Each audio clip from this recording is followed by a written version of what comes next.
Konnichiwa. I'm Chaplain Mark Johnston, the 38th ADA Brigade Chaplain, and we're coming to you today from the beautiful Sagami Shrine Park here on Sagami General Depot. You can see it's a beautiful place.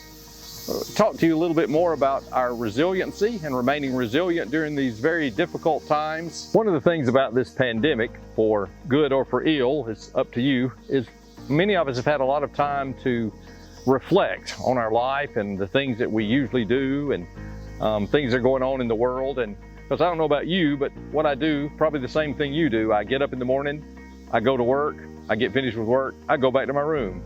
It's kind of back and forth every day. So I have a lot of time to think. And one of the things that happens to many of us when we have a lot of time to think is we have a tendency to dwell on the mistakes we've made in the past. Now, I'm a chaplain, so I understand that some of you may think that we are beyond that or don't make those kind of mistakes, but you'd be wrong, bless your heart, because we make a lot of them. And I dwell on them sometimes, and what it does when I dwell on my mistakes, it keeps me from trying new things. There's a little voice that reminds me of the times I messed up in the past. It reminds me of a story I used to hear about. There was a little boy named Jimmy.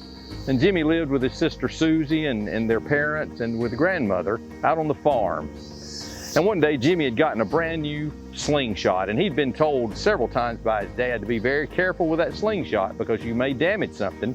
If you remember my story of the BB gun, and it's a very true statement that you will damage something, as I did. But Jimmy saw a gaggle of geese on the other side of the pond, and he decided he'd just shoot at them, not really paying attention to what he was doing. And he shot a rock over there, and the very first shot, it caught a goose right in the neck and killed it.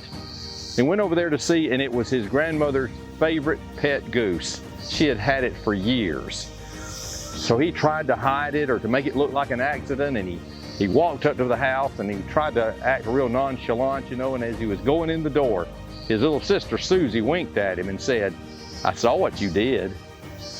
Well, this was really on his mind, and so he was at breakfast the next morning, and his dad said, "I think Jimmy and I are going to go down to the pond and go fishing." And Susie said, "I think maybe Jimmy needs to stay here and work with Mom today, and I go fishing." And Jimmy said, yeah, that's good. The next day, Jimmy's mom said, "I think I'm going to go into town and do some shopping. I think I'll take Jimmy with me." And Susie said, "I really think Jimmy ought to stay here and work, and I ought to go with you into town." And Jimmy said, "Yeah, that sounds good." Well, this went on for about a week, and finally Jimmy about had enough of Susie. So he went to his grandmother and said, "Grandmother, I have something I have to tell you, and I'm so sorry, but I'm really messed up. I killed your pet goose, and I ask you to forgive me." And Jimmy's grandmother said, I know, Jimmy. I saw you when you did it. I've already forgiven you. I was just wondering how long you were going to let Susie hold it over your head." Sometimes when we have a lot of time to think, we have a little voice of Susie in the back of our mind telling us, reminding us of all the mistakes we made in the past, that we're not worthy to try new things or do different things.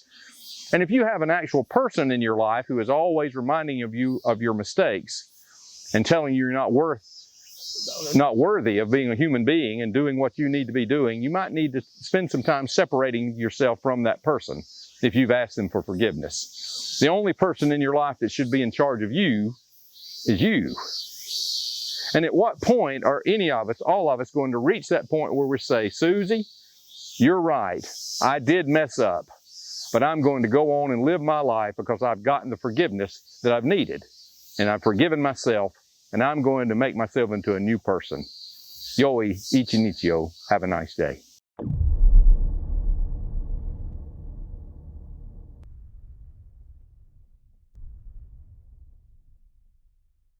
Many of us have a lot of time just to sit and think and deal with our own. That is so loud. He just came with the lawnmower. Okay. It's literally, I could turn it and it is right here. Yep. Well, the cicadas got louder.